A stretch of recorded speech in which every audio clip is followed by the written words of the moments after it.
In this lesson, you will be learning how to teach your child TH in isolation, or all by itself, and in syllables. Most kids who are mispronouncing TH are producing F or D instead. For instance, thumb might sound like thumb, brother might sound like brudder. As you can see by the attached image, this chart puts TH at about age 7 or 8 for most children. In other words, by age 8, 90% of children can produce the TH sound correctly in speech. However, I believe in working with children as soon as possible so they don't develop bad speech habits. The TH sound is one of the easier ones to teach children because it is so visible. You can see exactly where the tongue is supposed to go and whether or not it is in the right place. To begin, tell your child that the TH sound is made when you put your tongue just slightly between your teeth, mouth mostly closed, and blow. Now, when I say blow, I don't mean the way you blow on hot soup or blow up a balloon. You don't want the mouth to pucker at all. You are just forcing air out past the tongue and lips. Model that for her and then ask her to try. Make sure she blows softly and doesn't spit. To lighten the mood, you might tell your child, "Hey, this is the only time you get to stick your tongue out at me." If you have a mouth hand puppet like Mr. Mouth, my name for it, you can use it to help show the correct tongue placement. If your child sticks out her tongue too far, instruct her to just barely put it between her teeth instead and blow. So if she sticks it out like this, that's too far. Just like that. Make sure again that she blows softly, because if she blows too hard, it can sound really spitty. So that is the soft TH sound. There are two types of TH. There's the voiced TH and the unvoiced TH. So the voiced TH just means that your voice is on, as in the word the. You can tell if it's voiced by putting your hand on your throat, and you'll be able to feel it vibrate as you make the TH sound in isolation. The. And then the unvoiced TH is the soft one. It's like whispering the sound. Your voice is not on, so when you put your hand on your neck, it will not vibrate. You will hear air coming out, barely, but no other sound. So have your child put her hand on her neck and try both types of TH sound.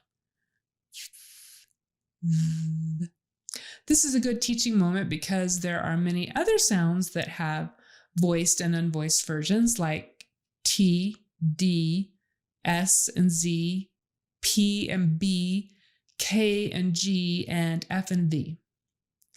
Make sure that your child doesn't stick out her tongue too far again. It's okay if she does that in the beginning while she's learning, but don't let it become a habit, because sticking the tongue out too far will make a slushier sound, and it will also slow down speech. Think about playing the piano. If your fingers are high up off the keyboard as you are playing, it will slow you down. You want to keep them close to the keys so they have less distance to travel.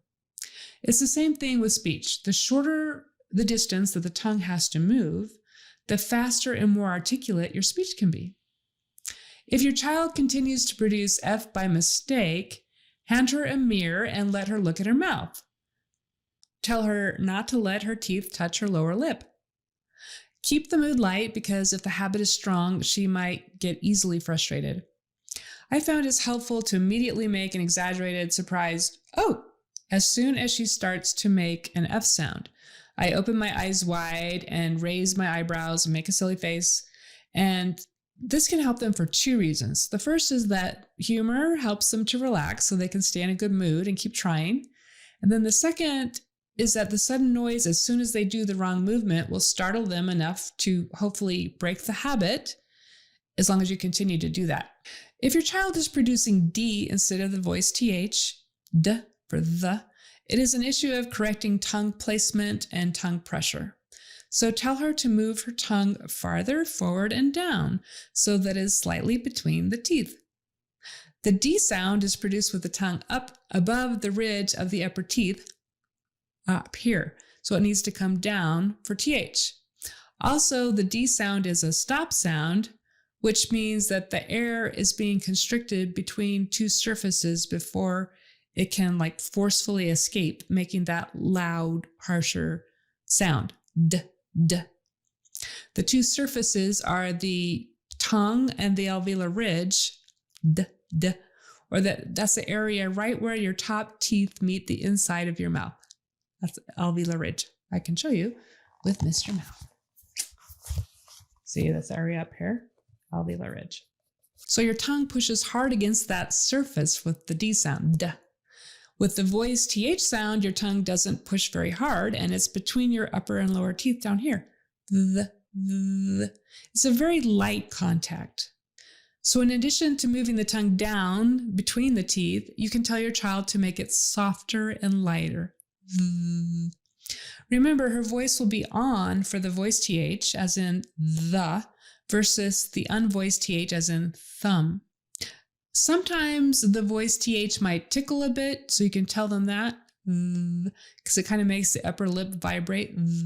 So that's one way to tell the difference between the voiced and the unvoiced TH. And it also kind of sounds like a bee buzzing.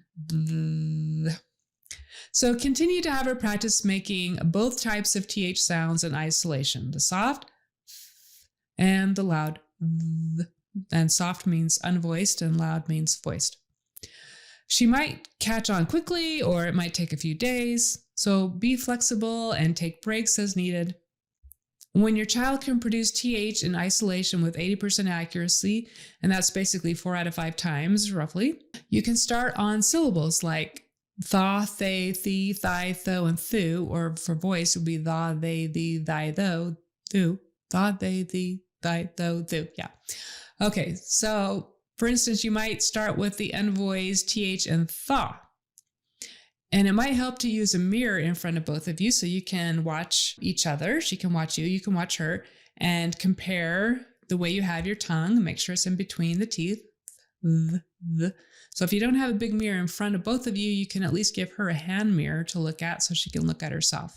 Make sure your child barely puts her tongue between her teeth and blows softly to make that initial TH followed by the ah sound for thaw.